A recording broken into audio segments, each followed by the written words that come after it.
सांस फूलने की आवाज, अचानक जागने का एहसास, उसकी कोमल और गर्माहट भरी छुअन ने मुझे झटके से नींद से जगा दिया।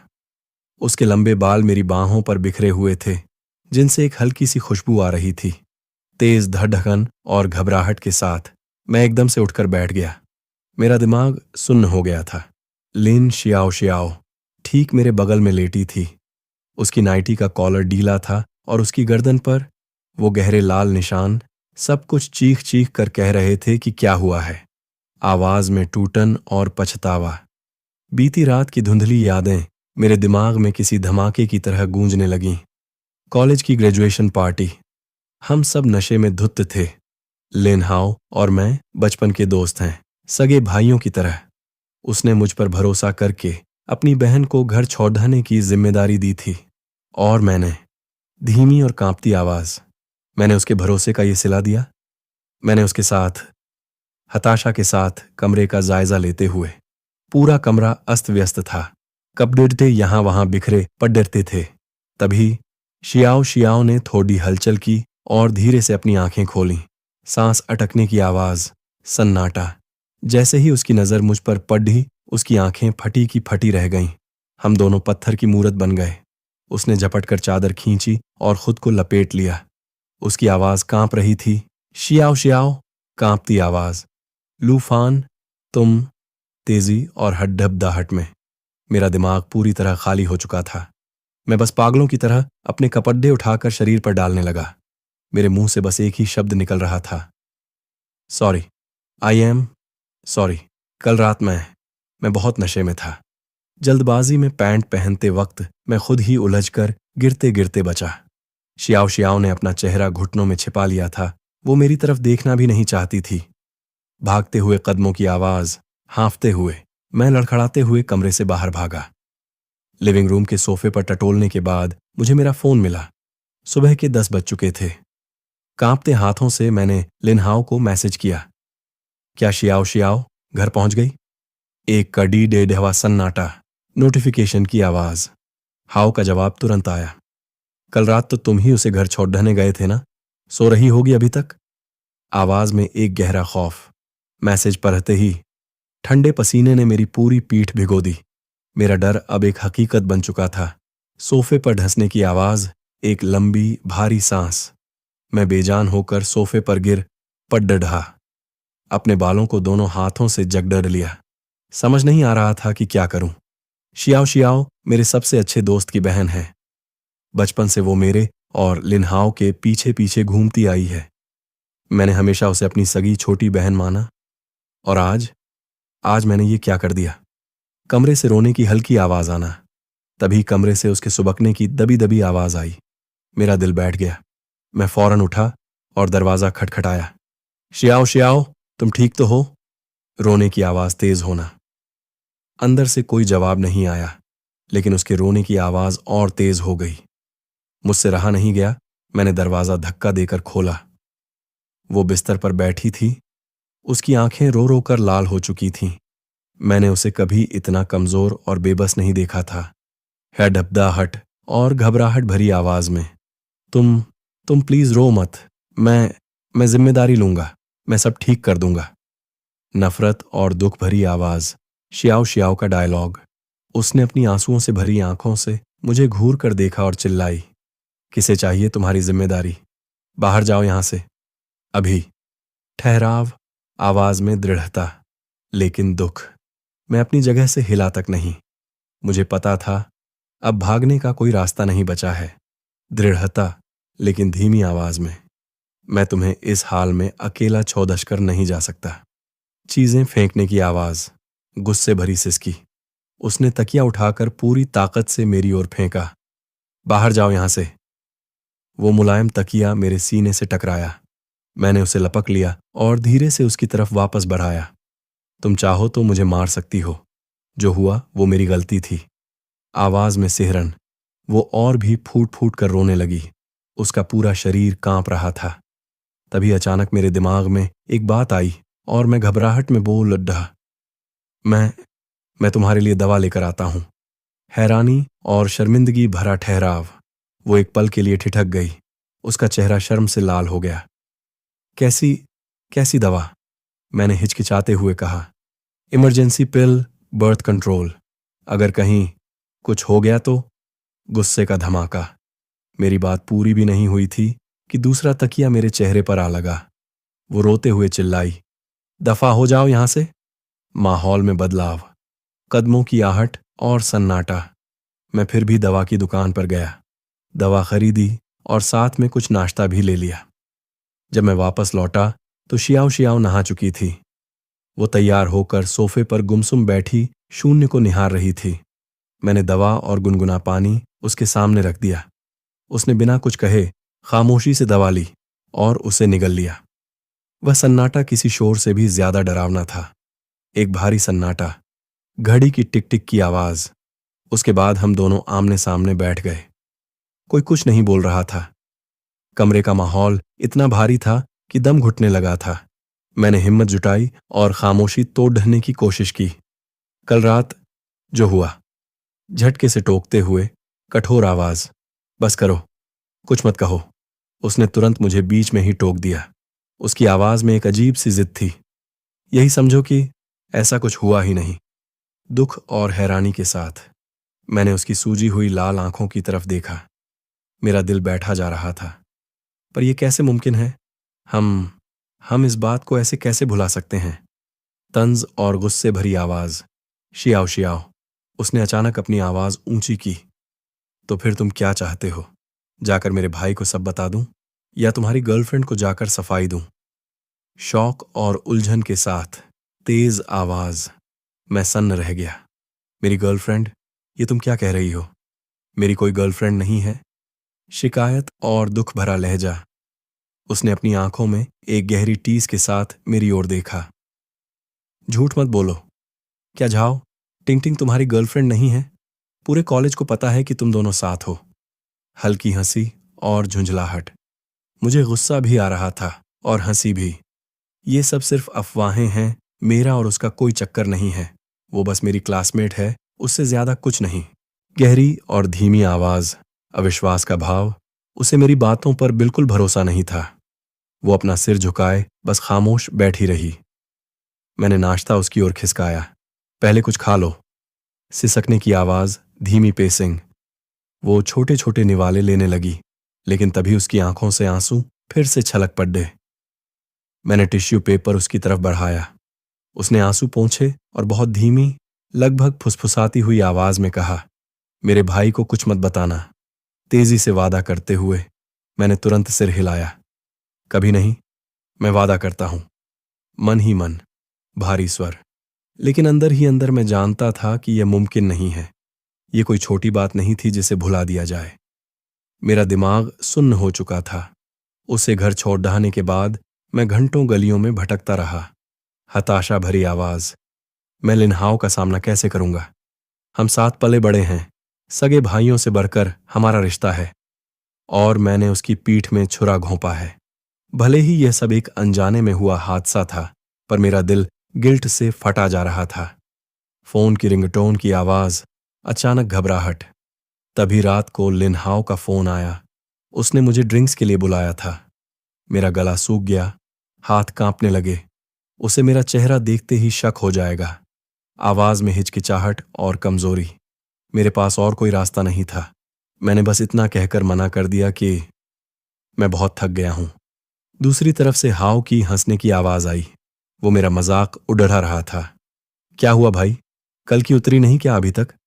हकलाते हुए मैंने बस किसी तरह बात को टाला।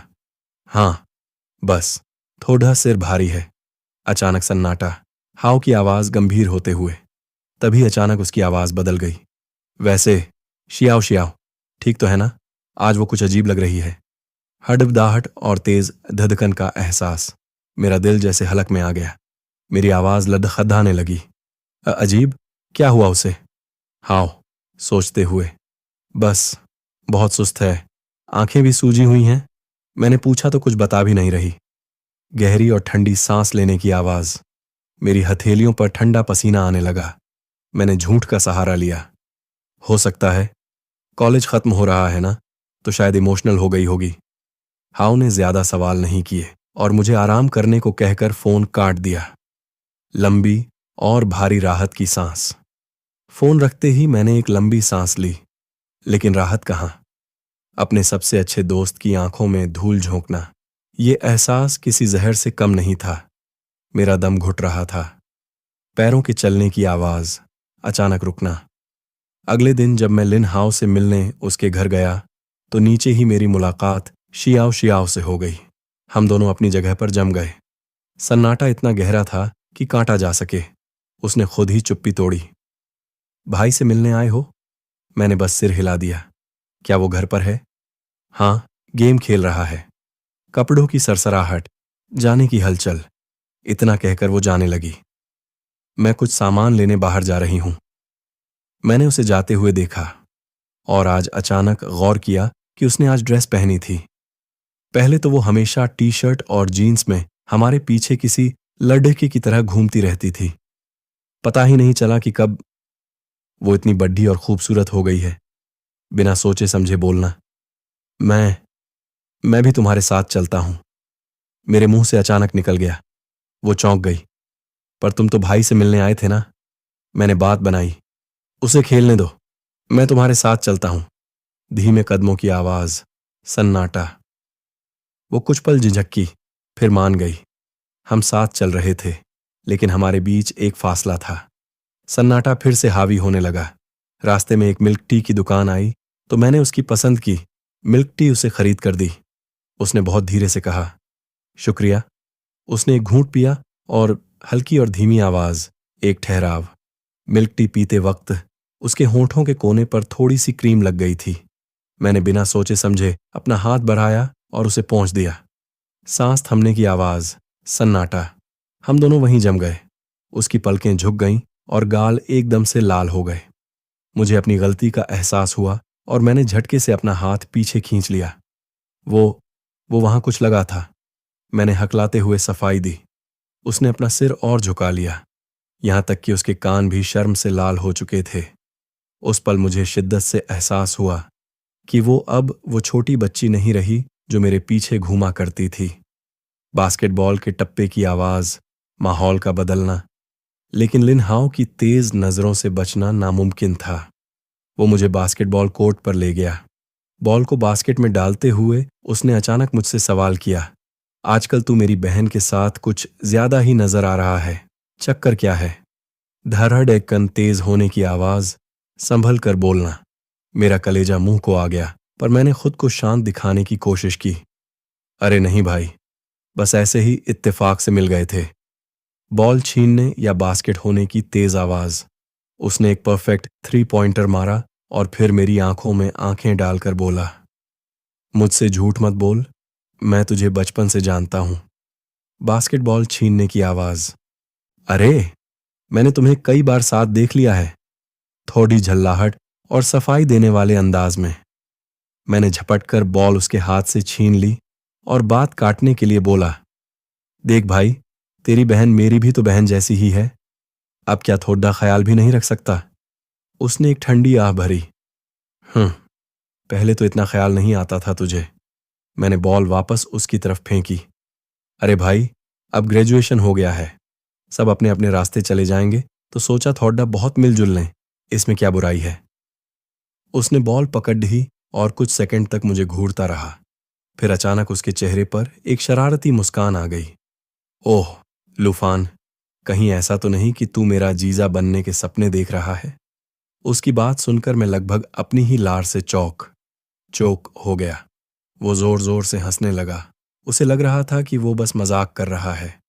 मैंने चैन की सांस तो ली, लेकिन मेरे दिल के किसी कोने में एक अजीब सी टीस उठी।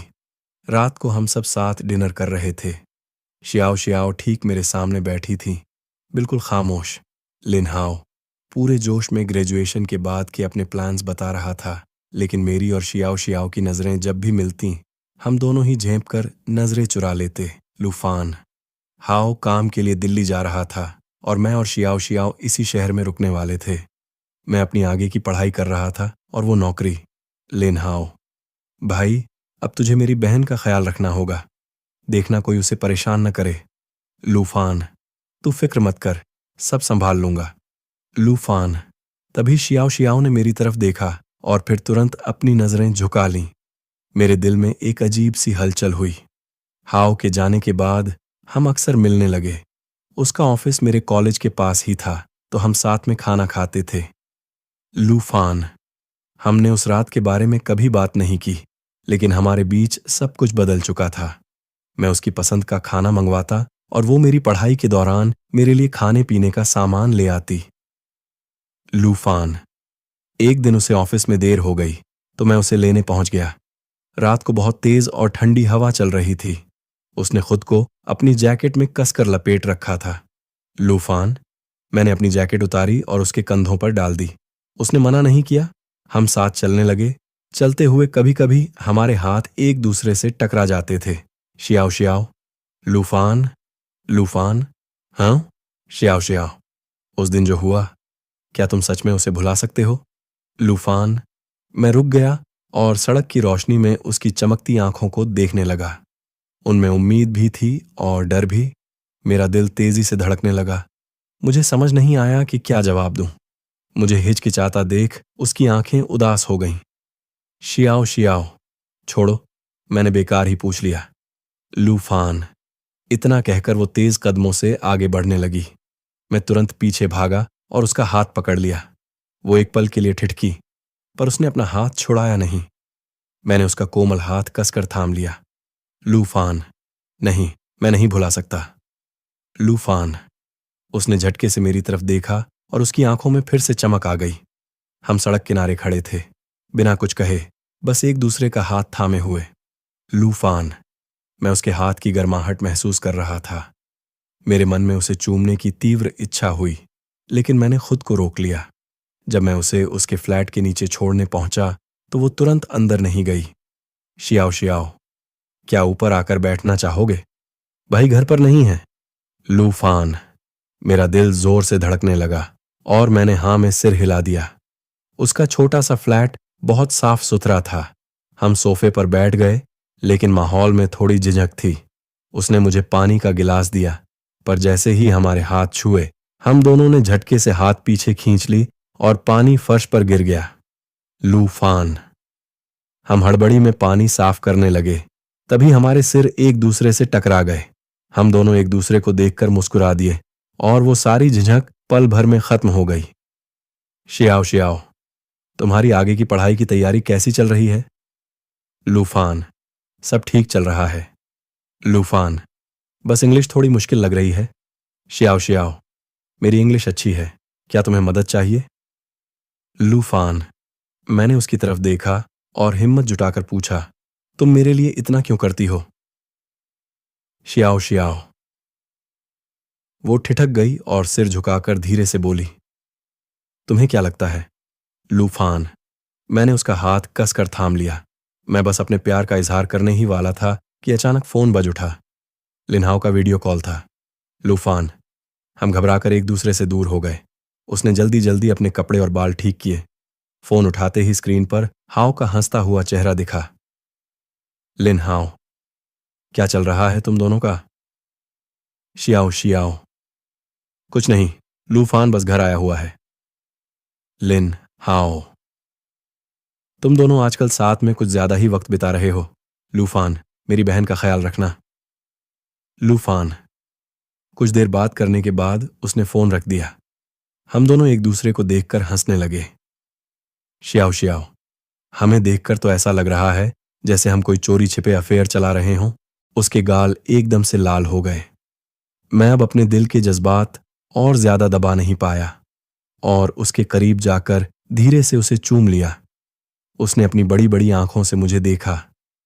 मैं घबराहट में माफी मांगने ही वाला था कि तभी उसने मेरे गले में हाथ डाल दिए और खुद आगे बढ़कर मुझे किस किया।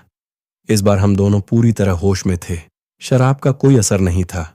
मैं उसके ऊपर झुका और धीमी आवाज में पूछा, क्या मैं? उसने शर्माते हुए धीरे से सिर हिला दिया। सब खत्म होने के बाद वह मेरे सीने पर सिर रखकर धीरे से बोली। इस बार यह कोई इत्तेफाक नहीं था। मैंने उसे कसकर पकड़ लिया और धीमी आवाज में जवाब दिया, इत्तेफाक नहीं था। अगर तुम्हारे भाई को पता चला तो क्या होगा? मैंने थोड़ी चिंता के साथ पूछा। उसने सिर उठाकर मेरी तरफ देखा। क्या तुम्हें डर लग रहा है? मैंने थोड़ा सोचा और संजीदगी से कहा, डर तो है, पर तुम्हें खोने का डर उससे भी कहीं ज्यादा है। वह मुस्कुरा दी। उसकी आंखें चमक उठीं और उसने मुझे एक बार फिर धीरे से चूम लिया। उस दिन से हम आधिकारिक तौर पर एक साथ हो गए, लेकिन हमने इस बात को लिन हाउ से छिपा कर रखा। एक तो हमें डर था कि वह इसे आसानी से स्वीकार नहीं कर पाएगा, और दूसरा हम सच बताने के लिए किसी सही मौके का इंतजार करना चाहते थे। हम आम जोड़ों की तरह डेट पर जाते, फिल्में देखते और साथ खाना खाते, लेकिन हमेशा बहुत सावधानी बरतते और छिप छिप कर मिलते। जब भी उसके घर पर दस्तक होती तो हमारा दिल बैठ जाता कि कहीं लिन हाउ अचानक वापस ना आ गया हो। वह रोमांच और अपराध बोध का एहसास हमेशा हमारे मन में बना रहता था, लेकिन सच आखिर कब तक छिपता? आखिर लिन हाउ को पता चल ही गया। वह हमें सरप्राइज देने के लिए वक्त से पहले वापस आ गया और उसने हमारा राज पकड़ लिया। जब उसने दरवाजा खोला, मैं और लिन शाओ शाओ सोफे पर एक दूसरे से सटे हुए किस कर रहे थे। हमें भनक तक नहीं लगी। जब उसने गला साफ करते हुए खांसा, तब जाकर हम घबराकर अलग हुए। लिन हाउ का चेहरा गुस्से से नीला पड़ गया था, जिसे देख हम बदहवास हो गए। उसके हाथ से सामान फर्श पर गिर गया। उसकी आवाज बर्फ की तरह ठंडी और चुभने वाली थी। तुम लोग ये क्या कर रहे हो? मैं तुरंत खड़ा हो गया और उसे समझाने की कोशिश करने लगा। हाउ, मेरी बात सुनो। उसने बिना कुछ कहे मेरी तरफ दौड़कर एक जोरदार घूंसा मेरे चेहरे पर जड़ दिया। मैं पीछे नहीं हटा और मैंने वह वार चुपचाप सह लिया। लिन शाओ शाओ चीखते हुए हमारे बीच में आ गई। भैया, मत मारो। लिन हाउ ने मेरी तरफ उंगली उठाते हुए गुस्से से कांपते हुए कहा, लूफान, मैंने तुझे अपना सगा भाई माना था और तूने मेरे साथ ऐसा किया। मेरी बहन के साथ चक्कर चला रहा है। मैंने अपने होंठों के किनारे से खून पोंछा और संजीदगी से कहा, मैं सीरियस हूं। मैं शाओ शाओ को पसंद करता हूं। सीरियस? तुम दोनों के बीच यह सब कब शुरू हुआ? लिन शाओ शाओ ने उसका हाथ पकड़ा और धीरे से सच कबूल कर लिया। भैया, ग्रेजुएशन वाले दिन। ये सुनकर लिन हाउ और भी आग बबूला हो गया। इतना लंबा समय बीत गया और तुम दोनों ने मुझसे ये बात छिपा कर रखी। उसने अपनी बहन को एक तरफ धकेला और फिर से मुंह पर मुक्का चलाने के लिए हाथ उठाया, लेकिन इस बार मैंने उसका हाथ कलाई से पकड़ लिया। मुझे पता है कि तुम गुस्से में हो, पर मैं सच में शाओ शाओ के साथ अपनी जिंदगी बिताना चाहता हूं। वह काफी देर तक मुझे घूरता रहा। उसका सीना गुस्से से ऊपर नीचे हो रहा था। आखिर में उसने झटके से अपना हाथ छुड़ाया, अपना सामान उठाया और दरवाजा जोर से पटककर बाहर निकल गया। भैया, लिन शाओ शाओ उनके पीछे भागना चाहती थी, पर मैंने उसे रोक लिया। उन्हें थोड़ा शांत होने दो। दरवाजा जोर से बंद हो चुका था और लिन शाओ शाओ मेरे सीने से लगकर रोने लगी। मैंने उसे कसकर थाम लिया। मेरा दिल भी भारी हो रहा था। उस दिन के बाद से लिन हाउ ने न तो मेरा फोन उठाया और न ही मेरे मैसेज का जवाब दिया। मैं उससे मिलने भी गया, पर उसने दरवाजा नहीं खोला। लिन शाओ शाओ ने उसे समझाने की बहुत कोशिश की, पर सब बेकार रहा। हम दोनों को कुछ समझ नहीं आ रहा था। एक दिन लिन शाओ शाओ ने लाल आंखों, रोती हुई आंखों के साथ मुझसे कहा, हम ब्रेकअप कर लेते हैं। मैं सन्न रह गया। क्यों? उसने रोते हुए कहा, मैं नहीं चाहती कि मेरी वजह से तुम और मेरे भाई दुश्मन बन जाओ। तुम दोनों की दोस्ती इतने सालों पुरानी है। मैंने उसका चेहरा अपने हाथों में लिया और संजीदगी से उसकी आंखों में देखकर पूछा, और हमारे रिश्ते का क्या? क्या तुम इसे इतनी आसानी से खत्म कर सकती हो? उसने बेबसी से अपना सिर हिलाया। मुझे समझ नहीं आ रहा कि मैं क्या करूं। मैंने उसे गले लगा लिया। कोई ना कोई रास्ता जरूर निकलेगा, बस मुझे थोड़ा समय दो। मैं लिन हाउ के माता पिता से मिलने गया। वे हमेशा से मुझे बहुत पसंद करते थे। जब उन्हें पता चला कि मैं और लिन शाओ शाओ साथ हैं, तो उन्होंने विरोध करने के बजाय खुशी जताई। लिन अंकल ने मुझे तसल्ली देते हुए कहा, हाओ बस थोड़ी जिद कर रहा है, तुम चिंता मत करो। लिन आंटी ने भी मुस्कुराते हुए कहा, हम उसे समझाएंगे, तुम दोनों बस अच्छे से साथ रहो। मेरे दिल को काफी सुकून मिला, लेकिन मैंने लिन हाओ को मनाने की कोशिश नहीं छोड़ी। आखिरकार एक दिन मैंने उसे बास्केटबॉल कोर्ट पर ढूंढ ही लिया। वह अकेला लगातार बास्केटबॉल खेल रहा था और पसीने से पूरी तरह तरबतर था। मैं अपनी जैकेट उतार कर आगे बढ़ा और उसके साथ खेलने लगा। हम दोनों ने बिना एक शब्द बोले पूरी दोपहर बास्केटबॉल खेला, जब तक कि हम थक कर जमीन पर ढेर नहीं हो गए। तभी अचानक वह बोला। उसकी आवाज फटी हुई, भारी थी। अगर तुमने मेरी बहन के साथ कुछ भी गलत किया तो मैं तुम्हें छोड़ूंगा नहीं। मेरे दिल में खुशी की लहर दौड़ गई और मैंने तुरंत जवाब दिया, मैं ऐसा कभी नहीं करूंगा। वह उठकर बैठा और मेरी तरफ देखकर पूछा, तुम दोनों के बीच यह सब आखिर शुरू कब हुआ? मैंने उसे ग्रेजुएशन वाली रात की पार्टी की पूरी बात बता दी। सिर्फ उस रात शारीरिक संबंध बनने वाली बात मैंने उससे छिपा ली। वो काफी देर तक खामोश रहा और आखिर में उसने एक ठंडी आह भरी। शाओशाओ को पता है कि तुम उसे कब से पसंद करते हो? उसने पूछा। मैं सन्न रह गया। क्या? वो थोड़ा मुस्कुराया और बोला, अब नाटक मत करो। कॉलेज के दिनों में ही मैंने ये भांप लिया था। मैं हैरानी से उसे देखने लगा। जिस तरह तुम उसे देखते थे वो अलग था। उसने आगे कहा, मुझे बस ये उम्मीद नहीं थी कि तुम दोनों सच में साथ आ जाओगे। मैंने अपना सिर झुका लिया और कहा, सच कहूं तो मैंने भी नहीं सोचा था। उसने मेरे कंधे पर हाथ रखा और कहा, उसका ख्याल रखना। मैंने सिर हिलाते हुए वादा किया, बिल्कुल। हमारे बीच सब ठीक हो गया। लिन हाओ के मान जाने के बाद अब हम बिना किसी डर के सबके सामने साथ रह सकते थे। लेकिन लिन शाओशाओ के मन में अभी भी कोई बात थी। एक दिन उसने मुझसे पूछा, क्या तुम सिर्फ अपनी जिम्मेदारी की वजह से मेरे साथ हो?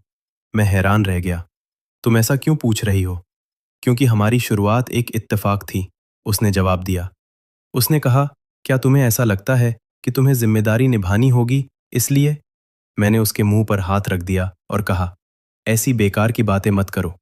मैंने उसकी आंखों में देखते हुए कहा, मैं तुम्हें इसलिए पसंद नहीं करता क्योंकि ये मेरी जिम्मेदारी है। उसकी आंखें चमक उठीं। सच में? मैंने सिर हिलाया। असल में मैं तुम्हें बहुत पहले से पसंद करता था, बस मुझे खुद इस बात का एहसास नहीं था। वो मुस्कुराई और दौड़कर मेरे गले लग गई। हमने ढलते सूरज की रोशनी में एक दूसरे को चूम लिया। अब ना तो कोई छिपना था, ना ही किसी बात का डर।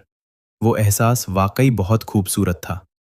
बाद में मेरा पोस्ट ग्रेजुएशन में एडमिशन हो गया और उसकी नौकरी भी अच्छी चलने लगी। हम साथ रहने लगे और हमने एक बिल्ली भी पाली। लिन हाओ अक्सर हमारे यहाँ खाना खाने आता और हमेशा हमें साथ देखकर चिढ़ाता कि हम कितना रोमांस करते हैं। सब कुछ बहुत अच्छा चल रहा था। तभी एक दिन जब लिन शाओशाओ नहा रही थी, मैंने उसके फ़ोन की घंटी सुनी। मैंने फ़ोन उठाकर देखा तो उसके ऑफिस के एक कलीग का मैसेज था, जिसने उसे वीकेंड पर डिनर के लिए बुलाया था। मैसेज भेजने वाला कोई आदमी था। मेरे दिल में अचानक एक अजीब सी बेचैनी होने लगी। जब वो बाहर आई तो मैंने बड़े ही साधारण अंदाज में पूछा, ये जंगमिंग कौन है? वो अपने बाल सुखाते हुए बोली, हमारे डिपार्टमेंट में नया मैनेजर आया है। क्यों, क्या हुआ? उसने तुम्हें खाने पर बुलाया है? मैंने पूछा। वो मुस्कुरा दी। तुम मेरा फोन चेक कर रहे थे? मुझे थोड़ी शर्मिंदगी महसूस हुई। बस अचानक नजर पड़ गई। वो मेरे पास आकर बैठ गई। क्या तुम्हें जलन हो रही है? मैंने मुंह बनाया, बिल्कुल नहीं। उसने मुझे प्यार से चूमा और कहा, वीकेंड पर हमारी टीम की पार्टी है। वो सबको ट्रीट दे रहा है। सब लोग जा रहे हैं। मैंने उसे अपनी बाहों में भर लिया। उसने मेरी तरफ देखकर मुस्कुराते हुए कहा, क्यों ना तुम भी मेरे साथ चलो? मेरी आंखें चमक उठीं। क्या मैं चल सकता हूं? उसने सिर हिलाया। बिल्कुल। वैसे भी मैं उन सबको अपने बॉयफ्रेंड से मिलवाना चाहती हूं। ये सुनकर मेरे दिल को काफी तसल्ली मिली। वीकेंड पर मैं उसके साथ पार्टी में गया। जैसा मैंने सोचा था, जंग मिंग उसके प्रति काफी उत्साह दिखा रहा था और बार बार उसे खाना सर्व कर रहा था।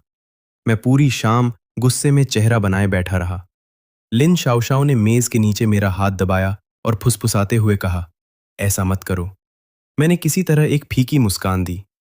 खाना खाने के बाद सब लोग केटीवी गए, जहां झांग मिंग जिद करने लगा कि वो शाओशाओ के साथ एक रोमांटिक गाना गाना चाहता है। अब मुझसे और बर्दाश्त नहीं हुआ। मैं खड़ा हो गया और बोला, मैं अपनी गर्लफ्रेंड के साथ गाऊंगा। पूरे कमरे में अचानक सन्नाटा छा गया। झांग मिंग ने झेपते हुए मुस्कुराकर कहा, ओह, तो शाओशाओ का बॉयफ्रेंड भी है? लिन शाओशाओ ने मुझे घूर कर देखा। लेकिन फिर भी माइक हाथ में ले लिया। हमने एक प्यारा सा रोमांटिक गाना गाया। गाना खत्म होते ही सब लोग शोर मचाने और मजे लेने लगे। उसके बाद झांग मिंग फिर शाओशाओ के करीब नहीं आया। घर लौटते समय शाओशाओ ने मुझसे कहा, तुमने अभी जो किया वो बहुत ज्यादा साफ दिख रहा था। मैंने हक जताते हुए कहा, वो पक्का तुम पर डोरे डाल रहा था। उसने आह भरते हुए कहा, काम अपनी जगह है और निजी जिंदगी अपनी जगह। लेकिन उसने फिर आगे कुछ नहीं कहा। बाद में पता चला कि झांग मिंग का ट्रांसफर किसी दूसरे विभाग में हो गया है, जिसे सुनकर मुझे मन ही मन बड़ी तसल्ली हुई। पर कुछ ही समय बाद एक नई समस्या खड़ी हो गई। मेरे माता पिता ने जब सुना कि मैं और लिन शाओशाओ साथ हैं तो वे बहुत खुश हुए। वे लगातार मुझ पर उसे घर लाने का दबाव बनाने लगे। लेकिन मैं थोड़ा दुविधा में था, क्योंकि मेरी माँ शाओशाओ को बहुत पसंद करती हैं और हमेशा यही पूछती रहती थीं कि हम शादी कब करेंगे। मुझे लगा कि अभी बहुत जल्दी है। आखिर मैंने अभी अभी पोस्ट ग्रेजुएशन शुरू किया था और उसकी नौकरी को भी ज्यादा समय नहीं हुआ था। पर माँ के रोज रोज के कहने पर आखिरकार मैं उसे घर खाने पर ले गया। माँ ने मेज भर कर खाना बनाया और लगातार उसे खिलाती रहीं। शाओशाओ बेटा, तुम दोनों ने आगे का क्या सोचा है? कब तक रिश्ता पक्का कर रहे हो? माँ ने सीधा सवाल कर दिया। शाओशाओ को अचानक धक्का लग गया। मैंने तुरंत बात संभाली। माँ, अभी हम बहुत छोटे हैं। माँ ने मुझे घूर कर देखा। क्या छोटा? शाओशाओ जैसी इतनी अच्छी लड़की, अगर तुमने ध्यान नहीं दिया और कोई और इसे ले गया तो? माँ ने कहा। लिन शाओशाओ का चेहरा लाल हो गया और वो कुछ नहीं बोली। खाना खाने के बाद जब मैं उसे घर छोड़ने जा रहा था तो वो रास्ते भर खामोश रही। मैंने पूछा, क्या हुआ? माँ की बातों को दिल पर मत लेना। उसने सर हिलाया। बात वो नहीं है। तो फिर क्या बात है? मैंने पूछा। उसने मेरी तरफ देखा और कहा, लूफान, क्या तुमने हमारे भविष्य के बारे में सोचा है? मैंने सर हिलाया। बिल्कुल। तो क्या तुमने कभी शादी के बारे में सोचा है? उसने पूछा। मैंने सच्चाई से जवाब दिया, सोचा है पर अभी नहीं। उसने अपना सर नीचे कर लिया। मैं समझ गई। मैंने देखा कि उसका मूड थोड़ा खराब हो गया है, तो मैंने तुरंत कहा, जैसे ही मेरा पोस्ट ग्रेजुएशन खत्म होगा मैं नौकरी ढूंढूंगा और जब सब सेटल हो जाएगा तब हम शादी कर लेंगे। उसने मेरी तरफ देखा। उसकी आंखें चमक उठीं। सच में? मैंने हाँ में सर हिलाया। मैंने तुमसे कभी झूठ बोला है? ये सुनकर वो मुस्कुरा दी। वो मेरे कंधे पर सिर टिकाकर बोली, ठीक है, मैं तुम्हारा इंतजार करूंगी। मास्टर्स की पढ़ाई बहुत व्यस्त थी, लेकिन मैं उसके लिए समय निकालने की पूरी कोशिश करता। उसका काम भी बहुत ज्यादा था। अक्सर देर तक ऑफिस में रहना पड़ता। कभी कभी तो हम कई दिनों तक मिल नहीं पाते थे। एक दिन उसे ऑफिस में बहुत देर हो गई तो मैं उसे लेने पहुंच गया। वो बहुत थकी हुई लग रही थी और मेरे कंधे पर सिर रखकर खामोश बैठी रही। मैंने पूछा, क्या हुआ? उसने सिर हिलाया। कुछ नहीं, बस थोड़ी थकान है।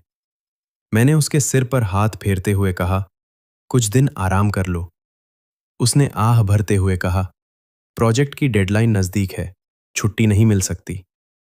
मुझे उस पर बहुत प्यार और तरस आया। मैंने उसे गले लगा लिया। उसे घर छोड़ते वक्त उसने अचानक पूछा, लूफान, क्या हम हमेशा साथ रहेंगे? मैं एक पल के लिए ठिठक गया।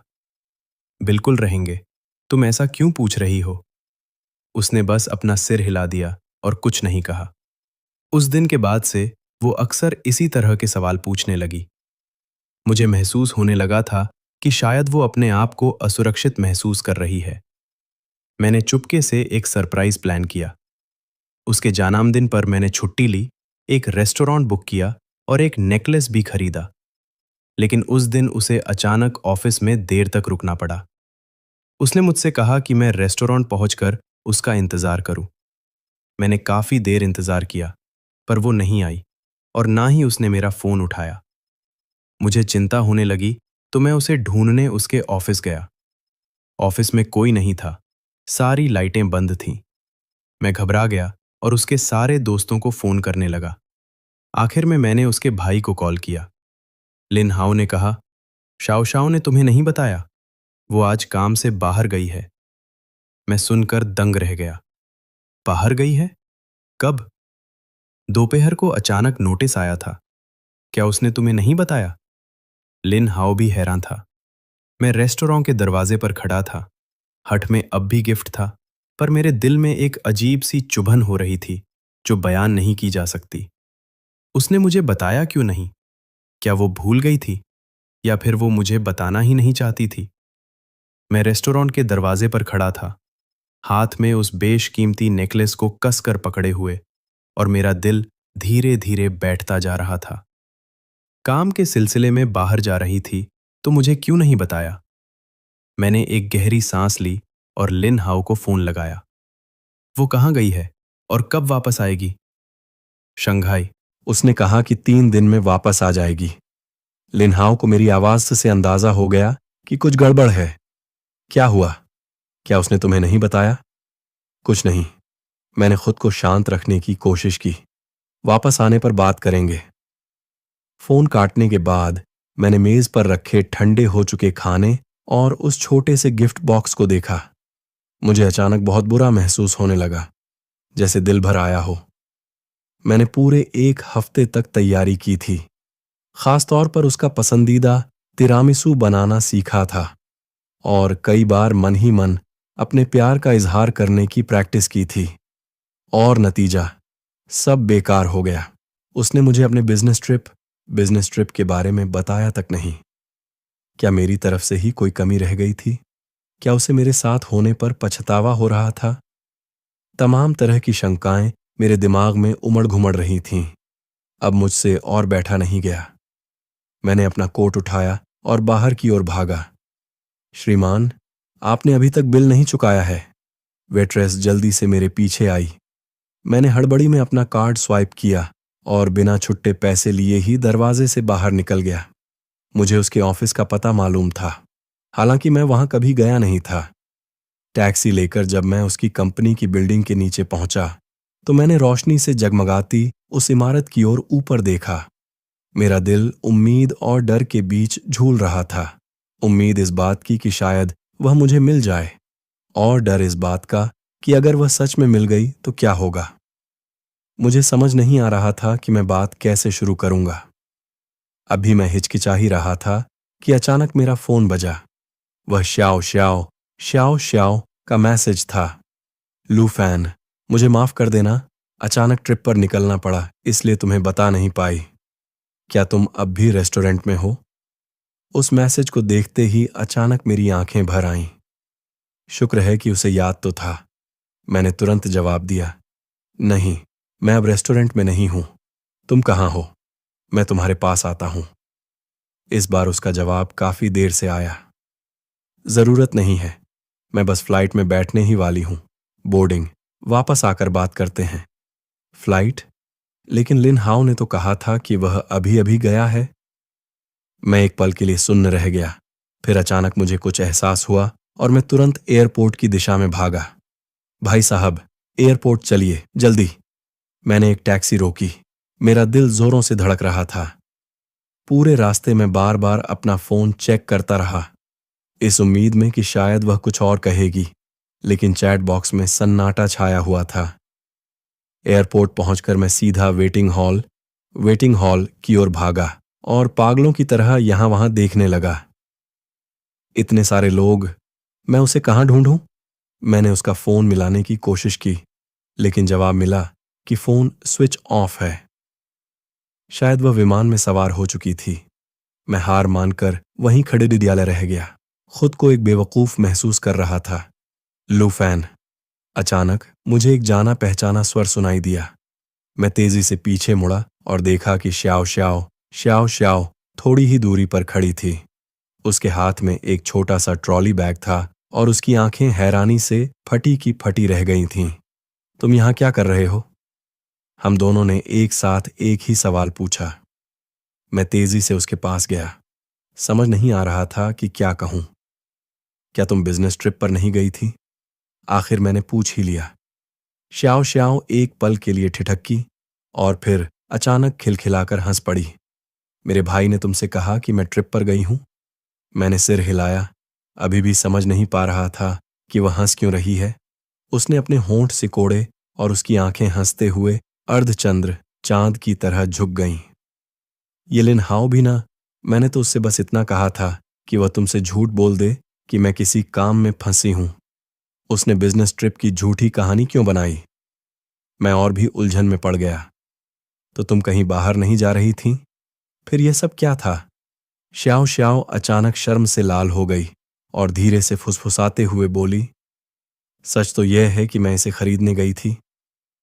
उसने अपने छोटे से हैंडबैग से एक छोटा सा डिब्बा निकाला और मेरी ओर बढ़ा दिया। मैंने उसे खोलकर देखा तो उसमें कपल ब्रेसलेट्स की एक खूबसूरत जोड़ी थी, जिस पर हमारे नामों के शुरुआती अक्षर इनिशियल्स खुदे हुए थे। जन्मदिन मुबारक हो, उसने धीमी आवाज में कहा। भले ही एक दिन की देरी हो गई, पर मैं तुम्हें सरप्राइज देना चाहती थी। उसे इस तरह झिझकते हुए देखकर मैं सब कुछ समझ गया। वह मेरा जन्मदिन भूली नहीं थी, बल्कि चुपके से मेरे लिए तोहफा तैयार कर रही थी। पर तुमने मुझे बताया क्यों नहीं? मैंने खुद को पूछने से नहीं रोक पाया। मुझे तो लगा कि मैंने तुम्हें छोड़ दिया। श्याओ श्याओ ने मेरी बात पूरी की। उसकी आंखें चमक रही थीं। पागल, मैं तुम्हें भला कैसे छोड़ सकती हूं? उसने उनमें से एक ब्रेसलेट उठाया और बड़े प्यार से मेरी कलाई पर बांध दिया। पसंद आया? मैंने इसे चुनने में बहुत वक्त लगाया है। उसे इतनी संजीदगी से अपनी बात कहते देख मैंने अचानक उसे अपनी बाहों में भर लिया। पसंद आया? मुझे यह बहुत ज्यादा पसंद आया। मैंने उसे कसकर थाम लिया। मेरा दिल भावनाओं और सुकून से भरा हुआ था। मुझे माफ कर दो, मैंने तुम्हें गलत समझा। श्याओ श्याओ ने मेरी बाहों में धीरे से अपना सिर हिलाया। माफी तो मुझे मांगनी चाहिए, मुझे तुम्हें पहले ही बता देना चाहिए था। मैंने उसे अपनी बाहों से थोड़ा ढीला किया और अपनी जेब से वह तोहफे का डिब्बा निकाला, जिसे मैं कब से संभाल कर बैठा था। सच तो यह है कि मैंने भी तुम्हारे लिए एक तोहफा तैयार किया था। श्याओ श्याओ ने हैरानी से अपनी आंखें बड़ी कर लीं। लेकिन कल तो तुम्हारा जन्मदिन था ना? मैंने डिब्बा खोला, जिसके अंदर एक चमकता हुआ नेकलेस हार था। यह तुम्हारे पिछले जन्मदिन के तोहफे की भरपाई है, जो मैं नहीं दे पाया था। पिछली बार जब तुम्हारा जन्मदिन था, तब मेरे पास इसे खरीदने के लिए पर्याप्त पैसे नहीं थे।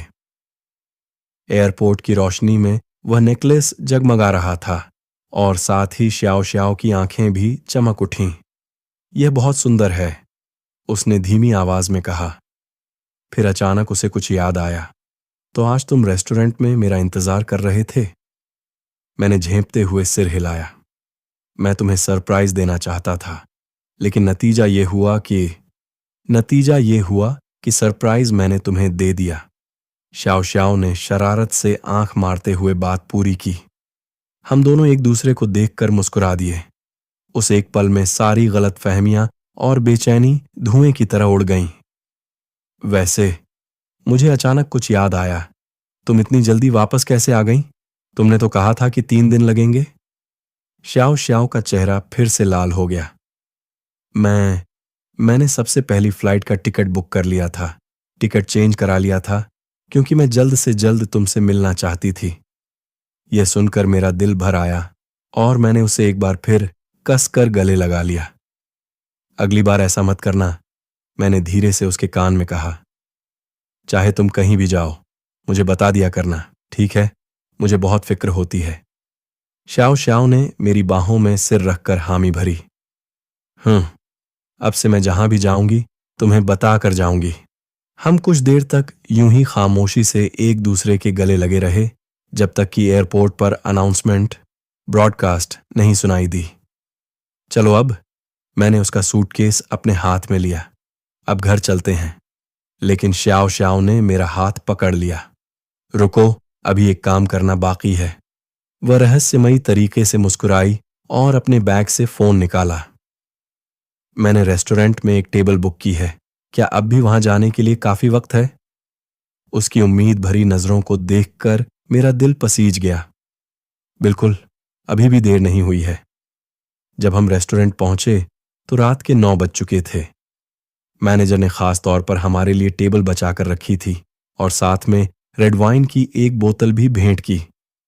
जन्मदिन मुबारक हो, भले ही एक दिन की देरी हो गई हो। श्याओ श्याओ ने अपना गिलास उठाया। उसके चेहरे पर हल्की सी लाली शाइनेस छा गई थी।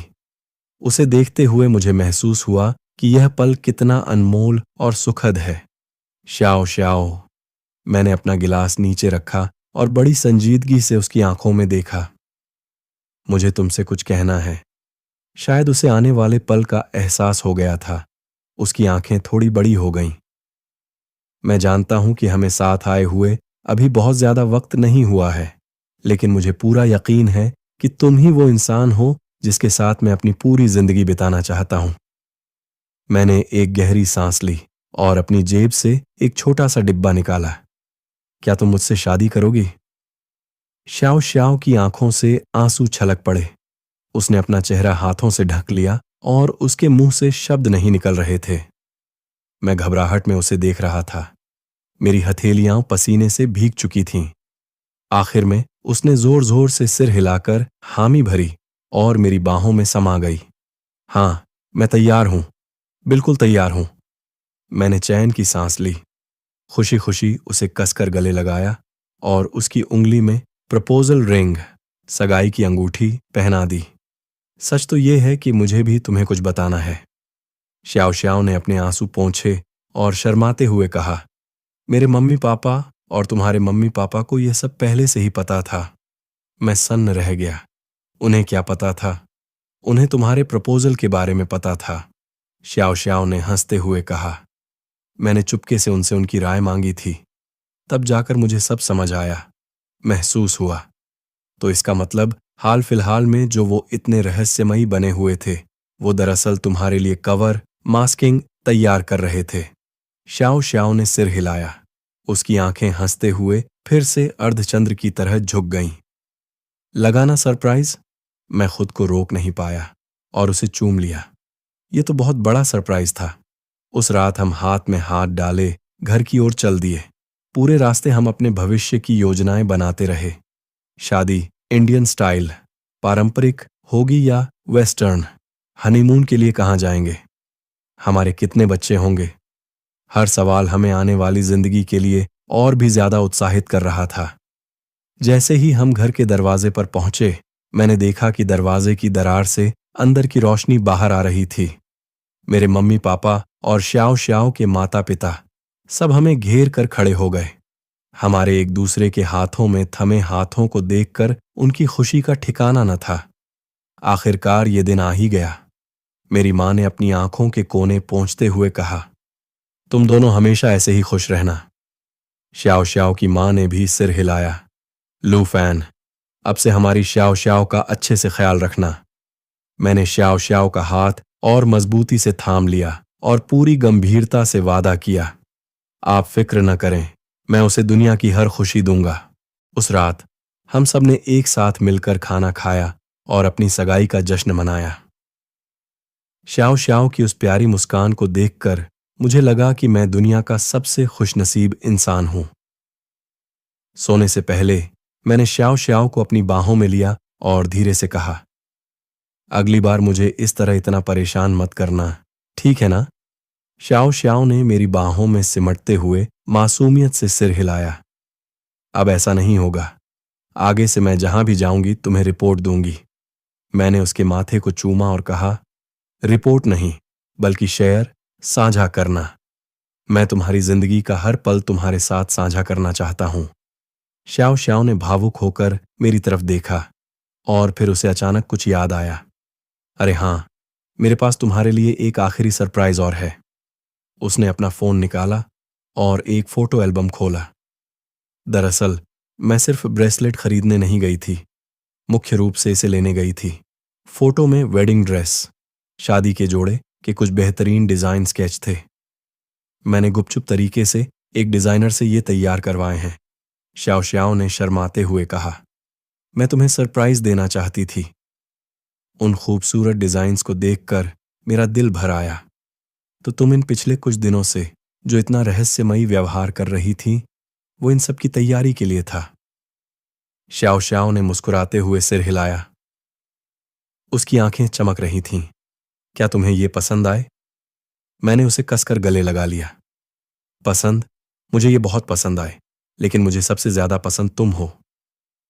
चांदनी रात में हम एक दूसरे की बाहों में लिपटे हुए अपने आने वाले हर दिन की योजना बनाने लगे। मुझे पता था कि आज के बाद हमारे बीच कोई गलतफहमी या राज नहीं रहेगा, क्योंकि हमने सीख लिया था कि प्यार करने वालों के बीच सबसे जरूरी चीज एक दूसरे के प्रति ईमानदार, ऑनेस्ट होना है। और यह तो बस एक शुरुआत थी। कहानी समाप्त। Extra side story. भाई की जलन, मेरी बहन और मेरा यार हर दिन लव बर्ड्स बनकर मुझे जलाते रहते हैं। अब मैं क्या करूं? अपनी बहन को अपने ही सबसे अच्छे दोस्त के हाथों 7वें आसमान पर चढ़ते हुए देखना कैसा अनुभव होता है। जब आपका जिगरी दोस्त ही आपका जीजा बन जाए और हर वक्त रोमांस का दिखावा करे, तो इस स्थिति से कैसे निपटें? मैं ऑनलाइन जवाब का इंतजार कर रहा हूं। थोड़ा जल्दी बताना, क्योंकि इनकी प्रेम कहानी की चमक से मेरी आंखें चौंधिया रही हैं। मेरा नाम लिन हाओ है। आज 108वीं बार मुझे इस बात का पछतावा हो रहा है कि मैंने अपने सबसे अच्छे दोस्त लू फैन को अपनी बहन लिन श्याओ श्याओ का ख्याल रखने के लिए कहा था। बात करीब 6 महीने पहले की है। काम के सिलसिले में मेरा तबादला बीजिंग हो रहा था। जाने से पहले मैंने खास तौर पर लू फैन को बुलाया और उसे 1000 बार समझाया कि वह श्याओ श्याओ का ध्यान रखे। उस वक्त लू फैन ने अपना सीना ठोक कर वादा किया था, हाओ जी, फिक्र मत कर यार, तेरी बहन मेरी भी बहन जैसी है, मैं उसका पूरा ख्याल रखूंगा। अब मैं बस वक्त में पीछे जाना चाहता हूं और उस वक्त के खुद को एक जोरदार तमाचा मारना चाहता हूं कि क्यों मैंने इतनी जुबान चलाई और क्यों उस पर इतना भरोसा किया। अब देख लो नतीजा, ये दोनों न सिर्फ मेरी पीठ पीछे एक हो गए, बल्कि अब हर दिन मेरे सामने अपने प्यार का नुमाइश करते फिरते हैं। आखिर इस बात का खुलासा कैसे हुआ? उस दिन मैं अपना प्रोजेक्ट समय से पहले खत्म करके घर लौटा।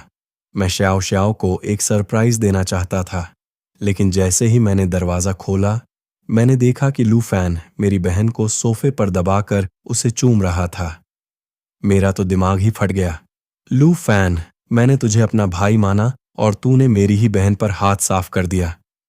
लेकिन इस कमीने लू फैन को जरा भी शर्म नहीं आई, बल्कि उसने मेरी बहन को अपने पीछे छिपा लिया और बड़े सुकून से बोला, हाओ जी, मैं इसे लेकर सीरियस हूं। मेरा तो जैसे दम ही निकल गया।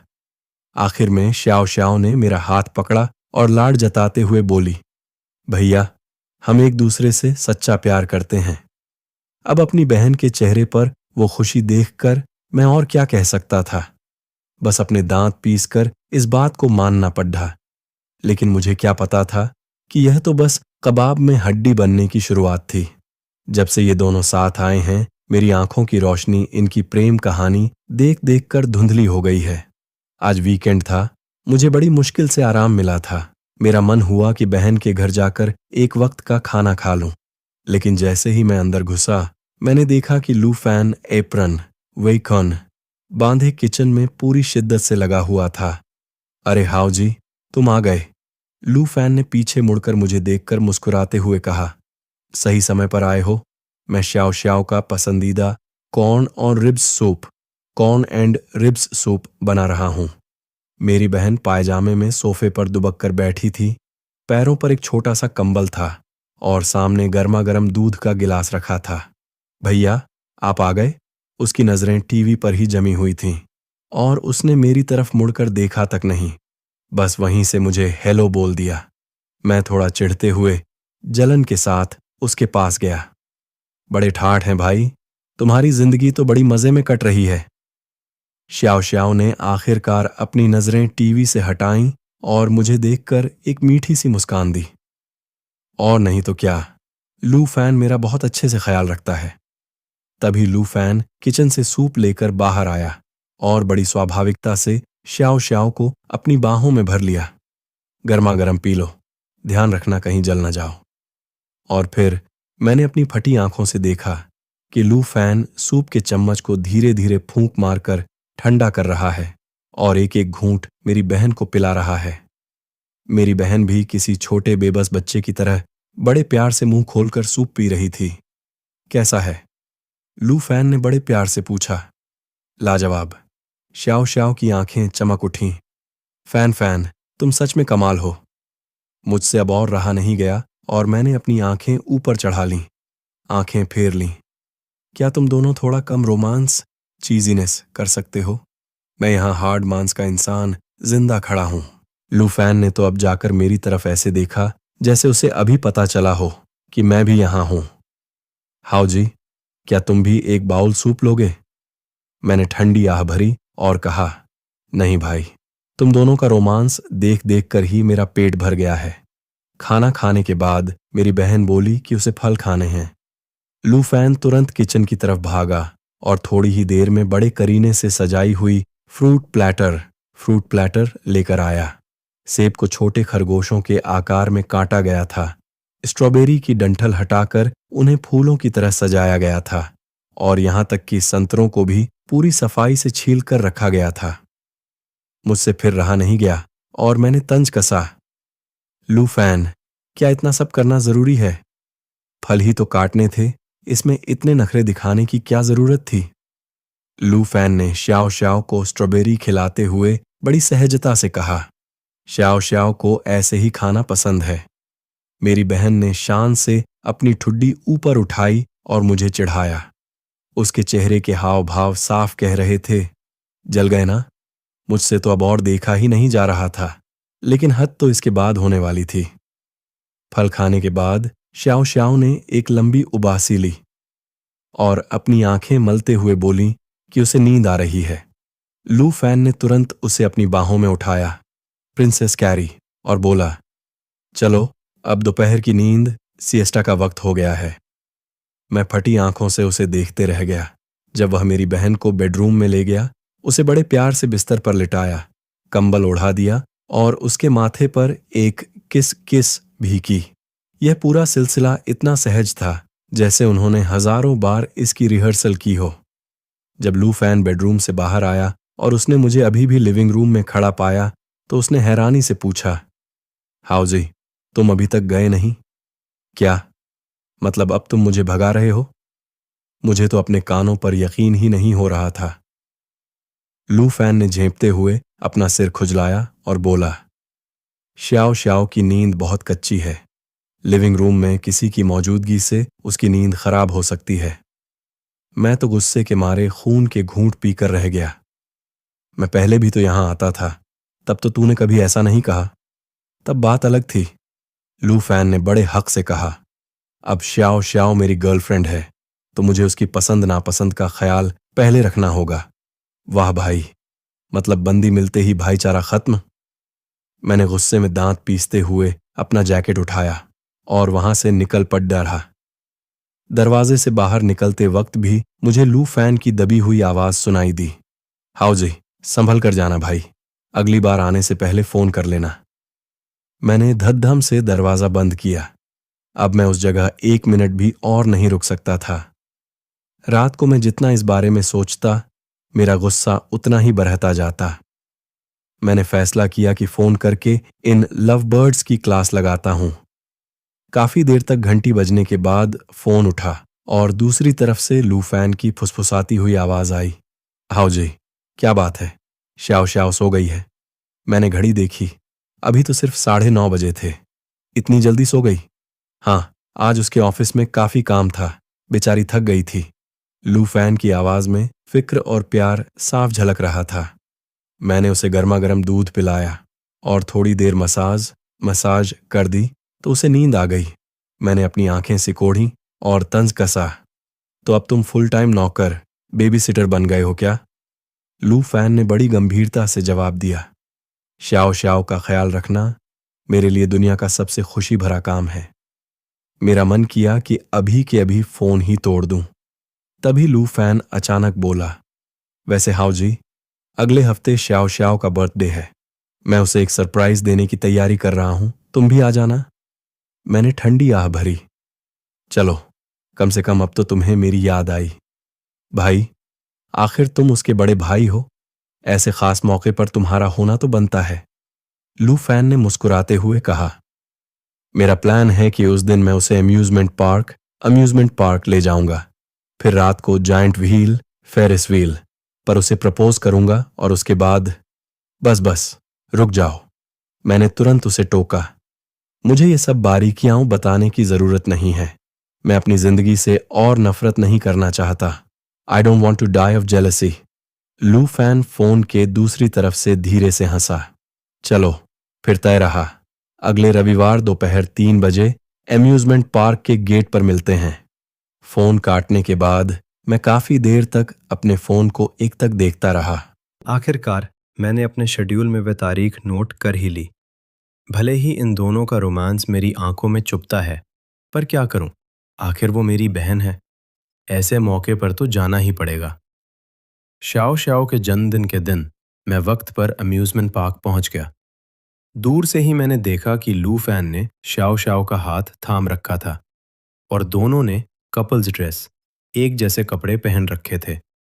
देखने में ही कितने अजीब, आंखों में चुभने वाले लग रहे थे। भैया, शाओ शाओ ने मुझे देखते ही खुशी से हाथ हिलाया। आप भी आ गए। मैं थोड़े चिड़चिड़े अंदाज में उनके पास गया। अब जब किसी ने मुझे न्योता दिया है तो क्या मैं ना आता? लू फैन ने मुस्कुराते हुए मेरी तरफ एक गुब्बारा बढ़ाया। हाउजी, ये तुम्हारे लिए। मैं उस कार्टून वाले गुब्बारे को देखकर हक्का बक्का रह गया। मुझे ये क्यों दे रहे हो? ताकि तुम कहीं खो ना जाओ, लू फैन ने पूरी गंभीरता से कहा। फिर उसने जादूगर की तरह एक और बड़ा गुब्बारा निकाला और शाओ शाओ को दे दिया। बेबी, ये तुम्हारे लिए है। वह गुब्बारा दिल, हार्ट के आकार का था और उस पर हैप्पी बर्थडे लिखा था। शाओ शाओ ने खुशी खुशी उसे ले लिया और लू फैन के गाल पर एक किस किया। Thank you fan fan. मैं उस बचकाने से गुब्बारे को पकड़े खड़ा था और खुद को एक बहुत बड़ा कबाब में हड्डी, थर्ड व्हील महसूस कर रहा था। चलो, पहले मैरी गो राउंड पर चलते हैं। लू फैन ने बड़े स्वाभाविक अंदाज में शाओ शाओ की कमर में हाथ डाला। पिछली बार तुमने कहा था कि तुम्हें यह झूलना है। मैंने देखा कि कैसे लू फैन किसी कीमती चीज की तरह शाओ शाओ का ख्याल रख रहा था और मुझसे रहा नहीं गया। तुम दोनों कम से कम मुझ जैसे सिंगल इंसान की भावनाओं का तो ख्याल करो। लू फैन ने पीछे मुड़कर मुझे देखा और मुस्कुराते हुए बोला, हाउजी, तुम भी अपने लिए कोई गर्लफ्रेंड क्यों नहीं ढूंढ लेते? मैंने उसे एक बड़ा सा वाइट आई रोल दिया। रहने ही दो भाई, मैं तुम्हारी तरह इतना रोमांटिक नहीं हो सकता। झूला झूलते वक्त लू फैन की जिद थी कि वह शाओ शाओ के साथ एक ही लकड़ी के घोड़े पर बैठेगा। उसने पीछे से उसे अपनी बाहों में घेरा हुआ था और अपनी ठुड्डी उसके कंधे पर टिका रखी थी।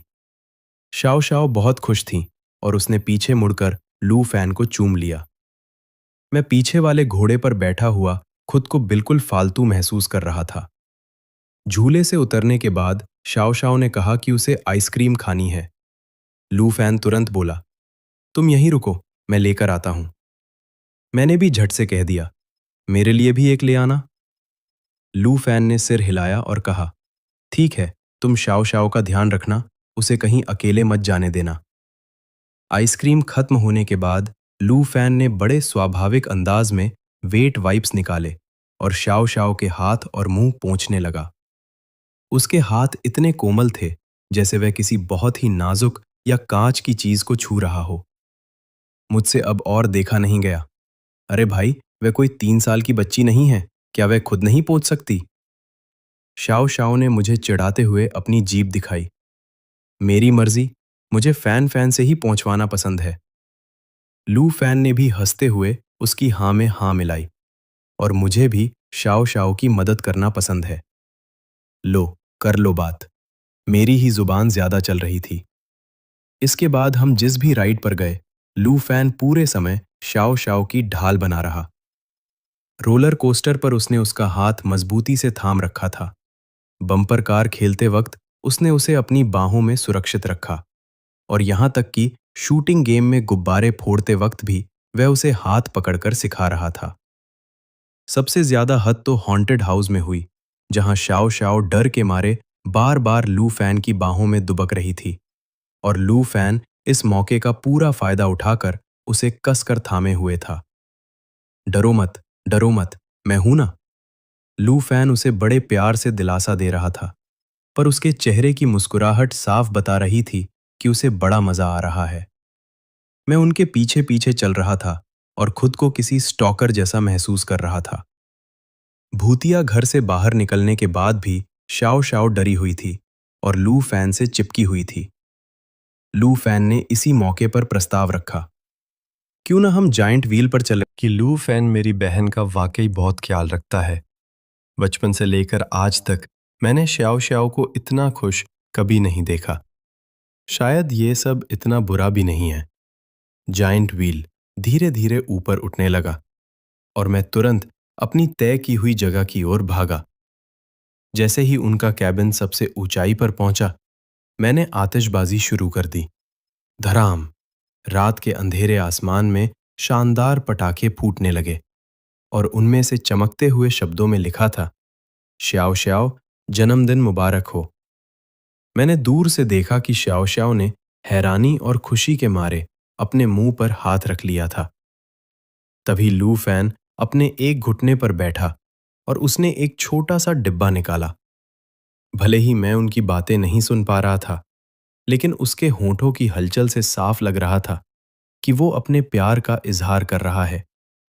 श्याओ श्याओ ने भावुक होकर हाँ में सिर हिलाया और लू फैन की बाहों में समा गई।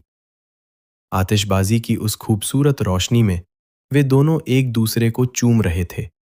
वो नज़ारा किसी रोमांटिक फिल्म के सीन जैसा लग रहा था। मैं बचे हुए पटाखे जलाते हुए मन ही मन चिढ़कर सोच रहा था, अगली बार से मैं ऐसा कोई काम नहीं लूंगा। यह आंखों के लिए बहुत कष्टदायक है। जब वे जाइंट व्हील से नीचे उतरे तो श्याओ श्याओ की आंखें अभी भी लाल थीं, लेकिन उसके चेहरे पे एक असीम खुशी की मुस्कान चमक रही थी। लू फैन उसकी कमर में हाथ डाले हुए ऐसा लग रहा था मानो उसने पूरी दुनिया जीत ली हो। भैया! श्याओ श्याओ ने दौड़ के मुझे गले लगा लिया। थैंक यू, आतिशबाजी बहुत ही खूबसूरत थी, मैंने उसके बाल बिखेरते हुए कहा। जन्मदिन मुबारक हो पागल लड़की। लू फैन मेरे पास आया और बड़ी संजीदगी से बोला, हाउजी, शुक्रिया यार, मैं वादा करता हूं कि श्याओ श्याओ को हमेशा खुश रखूंगा। उसके चेहरे पे वो गंभीरता देख के मैं थोड़ा भावुक हो गया। बेटा, अगर तूने मेरी बहन को कभी दुख पहुंचाया तो मैं तुझे छोड़ूंगा नहीं। मैंने मजाक में उसके कंधे पे एक मुक्का मारा, पर इस बार उसमें जोर नहीं था। लू फैन हंसते हुए मेरे गले लग गया और बोला, बेफिक्र रहो साले साहब। शाओ शाओ ने हम दोनों के हाथों को थाम लिया। वो बहुत खिलखिलाकर हंस रही थी। मेरे जीवन के दो सबसे प्यारे मर्द मेरे साथ हैं, ये कितना अच्छा एहसास है। उस पल मुझे अचानक महसूस हुआ कि कभी कभी कबाब में हड्डी बनना और इनका रोमांस सहना भी बुरा नहीं है। कम से कम मेरी बहन वाकई बहुत खुश है। रात को घर लौटते समय शाओ शाओ थक कर सो चुकी थी।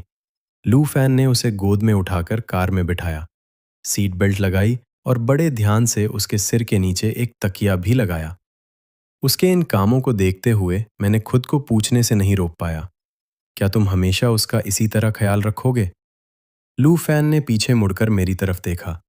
उसकी आंखों में एक अलग ही गहराई थी। हाउजी, शाओ शाओ मेरे लिए मेरी जान से भी बढ़कर है। मैं पूरी जिंदगी उसे इसी तरह प्यार करूंगा। मैंने बस अपना सिर हिलाया और आगे कुछ नहीं कहा, लेकिन मन ही मन मैं बहुत खुश था। मेरी बहन को इतना चाहने वाला कोई मिल गया है तो मुझे अब चैन की सांस लेनी चाहिए। पर अगले ही दिन मैंने तय किया कि मैं इन दोनों से अपना बदला जरूर लूंगा, जो हर दिन मेरे सामने अपने प्यार का प्रदर्शन करते रहते हैं। मैंने सुबह जल्दी उठकर नाश्ते के 2 पैकेट खरीदे और सीधा उनके घर पहुंच गया। काफी देर तक दरवाजा खटखटाने के बाद लू फैन ने दरवाजा खोला। उसकी आंखें नींद से भरी हुई थीं।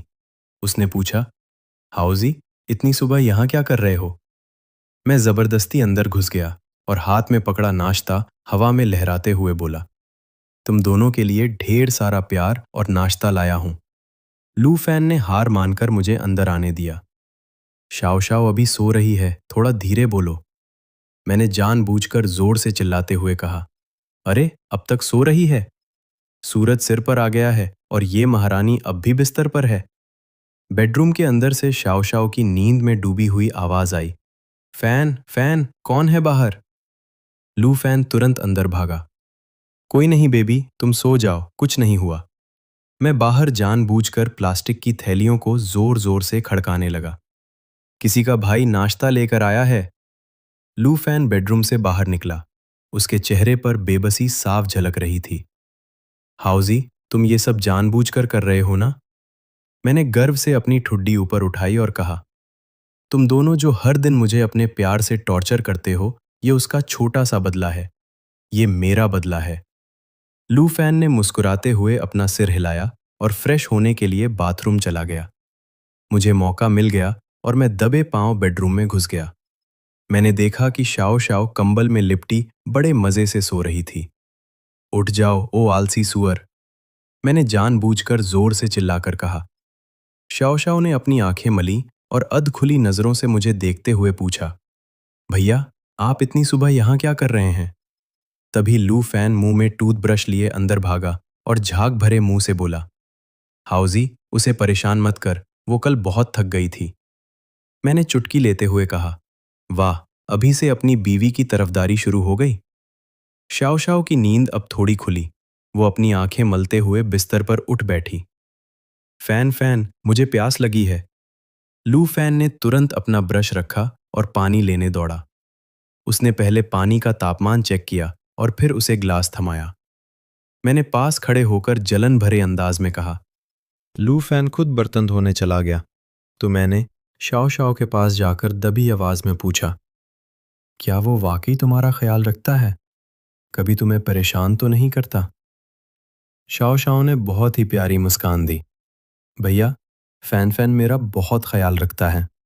वो रोज सुबह मेरे लिए नाश्ता बनाता है, मुझे ऑफिस छोड़ने और लेने आता है।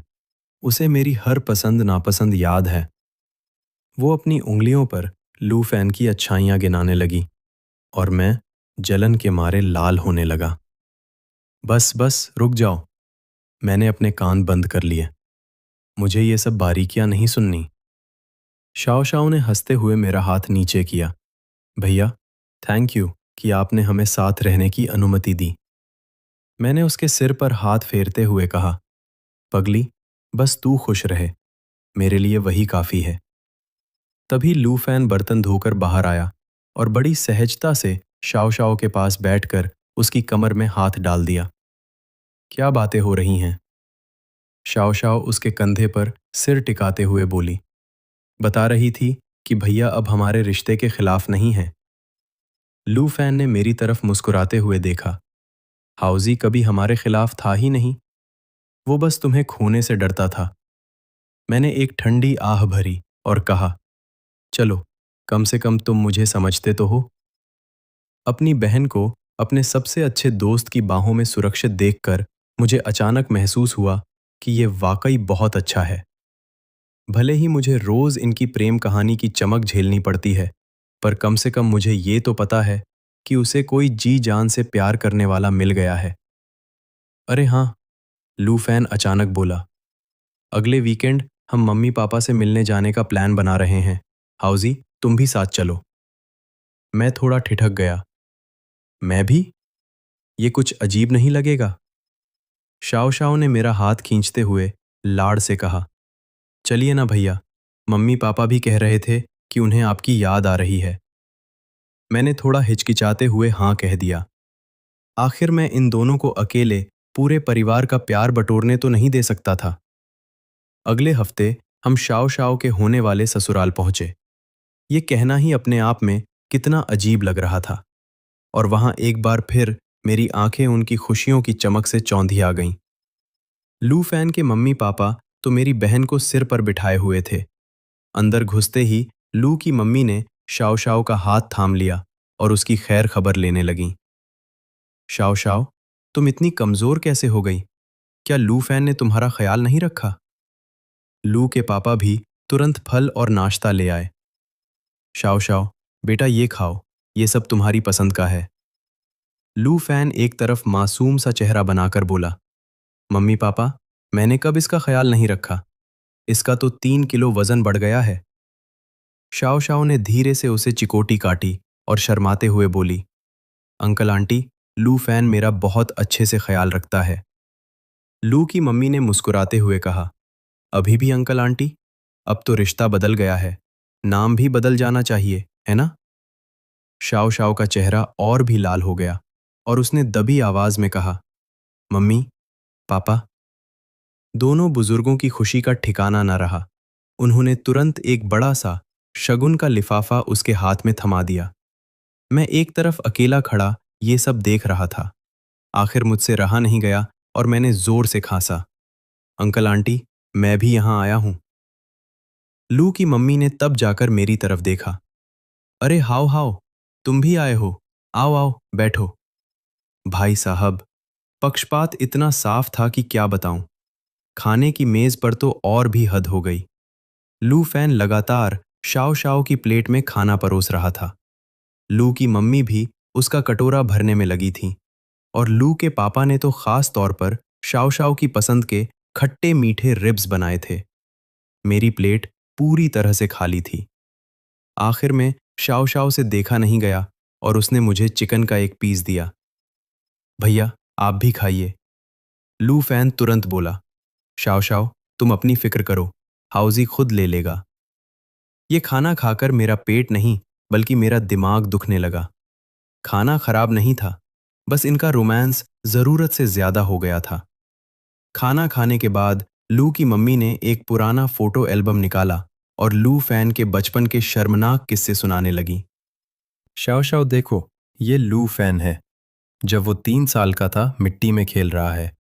शाओ शाओ ये देखकर ठहाके मारकर हंसने लगी और लू फैन शर्म के मारे अपना सिर खुजलाने लगा। मैं भी उनके पास देखने पहुंच गया। आखिरकार मुझे थोड़ा सुकून मिला। ये वाली फोटो तो और भी मजेदार है, मैंने एक फोटो की तरफ इशारा करते हुए कहा। जब ये 7 साल का था, इसने बिस्तर गीला कर दिया था और रोते हुए हमारे घर आ गया था ताकि शाओ शाओ के पास सो सके। लू फैन का चेहरा एकदम टमाटर जैसा लाल हो गया। हाउजी, हमने तय किया था ना कि हम इस बारे में कभी बात नहीं करेंगे। शाओ शाओ अब और भी जोर से हंस रही थी। ओह, तो तुम्हारा ऐसा काला इतिहास भी रहा है। लू की मम्मी भी हंसते हुए बोली, हाँ, उस समय लू फैन शाओ शाओ को बहुत पसंद करता था। हर दिन कहता था कि वो उसे अपनी दुल्हन बनाएगा। लू फैन ने शर्माते हुए शाओ शाओ को गले लगा लिया। अब मेरा वो सपना सच हो गया है। मैंने उन दोनों को एक दूसरे की आंखों में प्यार से देखते हुए देखा तो मुझे अचानक बचपन की बातें याद आ गईं। उस समय भी लू फैन शाओ शाओ को लेकर बहुत प्रोटेक्टिव था। अगर कोई उसे परेशान करता तो लू फैन सबसे पहले आगे आता था और शाओ शाओ भी हमेशा फैन फैन भैया कहकर उसके पीछे पीछे दौड़ती रहती थी। शायद इस सब के संकेत बहुत पहले से ही मिल रहे थे, बस मैं ही थोड़ा सुस्त था जो इसे समझ नहीं पाया। क्या सोच रहे हो? लू फैन ने मुझे हल्का सा धक्का देते हुए पूछा। मैं अपनी यादों से बाहर आया और उनके मजबूती से थामे हुए हाथों को देखकर मुस्कुरा दिया। कुछ नहीं, बस यही कि तुम दोनों की जोड़ी वाकई बहुत अच्छी है। लू फैन ने अपनी भौहें सिकाड़ी। चलो, आखिरकार तुमने मान ही लिया। मैंने ठंडी आह भरी। हाँ, मजबूरी में मानना पड़ रहा है। शाओ शाओ ने खुशी से मुझे गले लगा लिया। भैया, आप दुनिया के सबसे अच्छे भाई हैं। अपनी बहन की उस खिली हुई मुस्कान को देखकर मुझे अचानक लगा कि हर दिन इनका रोमांस झेलना भी कोई बड़ी बात नहीं है। जब तक वो खुश है, मुझे और कुछ नहीं चाहिए। लू फैन के घर से निकलने के बाद शाओ शाओ ने कहा कि वो खाना पचाने के लिए थोड़ा टहलना चाहती है। लू फैन ने स्वाभाविक रूप से उसका हाथ थाम लिया और दोनों धीरे धीरे आगे बढ़ने लगे। मैं उनके पीछे पीछे चल रहा था और खुद को किसी बॉडीगार्ड जैसा महसूस कर रहा था। चलते चलते अचानक शाओ शाओ बोली कि उसके पैरों में दर्द हो रहा है। लू फैन तुरंत नीचे झुक गया। आओ, मैं तुम्हें अपनी पीठ पर उठा लेता हूं। शाओ शाओ खुशी खुशी उसकी पीठ पर चढ़ गई और उसके गले लगकर बोली, फैन फैन, तुम सबसे अच्छे हो। मुझसे अब और रहा नहीं गया। अरे भाई, अभी तो सिर्फ 4 कदम चले हो और पैर दुखने लगे। तुम दोनों का ये जरूरत से ज्यादा रोमांस क्या कभी खत्म होगा? लू फैन मेरी बहन को पीठ पर लादे हुए पीछे मुड़ा और मुझे देखकर मुस्कुराया। हाउजी, साफ दिख रहा है कि तुम जल रहे हो। मैं अपनी जिद पर अड़ा रहा। मैं भला क्यों जलूंगा? शाओ शाओ ने लू फैन के कंधे पर सिर टिकाकर हंसते हुए कहा, इसलिए क्योंकि कोई मुझे अपनी पीठ पर उठाकर चल रहा है। मैंने एक ठंडी आह भरी और तेज कदमों से उनसे आगे निकल गया। मुझे इस सब की कोई जरूरत नहीं है। अभी मैं ज्यादा दूर नहीं गया था कि मुझे शाओ शाओ की आवाज सुनाई दी। फैन फैन, मुझे लगता है भैया गुस्सा हो गए हैं। लू फैन ने हंसते हुए जवाब दिया, कोई बात नहीं, वो बस ऊपर से सख्त दिखता है, पर दिल का बहुत साफ और नरम है। मेरे कदम एक पल के लिए ठिठक गए और मेरे दिल में एक सुकून भरा एहसास हुआ। चलो, कम से कम ये कमीना मुझे अच्छे से समझता तो है। सोसाइटी के गेट पर पहुंचकर लू फैन ने मेरी बहन को धीरे से नीचे उतारा, पर फिर भी उसकी कमर में हाथ डाले रखा। हाउजी, उसने अचानक मुझे आवाज दी। शुक्रिया यार। मैं उलझन में पड़ गया। शुक्रिया? किस लिए? शुक्रिया शाओ शाओ का अब तक इतना अच्छा ख्याल रखने के लिए। लू फैन ने शाओ शाओ की तरफ बड़े ही कोमल अंदाज में देखा और कहा, शुक्रिया कि तुमने इसे मेरे भरोसे छोड़ दिया। मैं एक पल के लिए सुन्न रह गया और मेरी आंखें अचानक भर आईं। मैंने अपना चेहरा दूसरी तरफ घुमाया और कहा, इतना रोमांटिक होने की जरूरत नहीं है। जल्दी से मेरी बहन को घर ले जाओ, वो थक गई होगी। लू फैन मुस्कुराया और शाओ शाओ का हाथ थाम कर बोला, चलो चलें बेबी। उनकी पीठ को दूर जाते हुए देखकर मुझे अचानक लगा कि शायद यही सबसे बेहतरीन अंत है। मेरा सबसे अच्छा दोस्त और मेरी सबसे प्यारी बहन, वे दोनों खुशी खुशी एक साथ हैं। भले ही मुझे रोज उनकी प्रेम कहानी की चमक झेलनी पड़े, पर मुझे अब ये मंजूर है।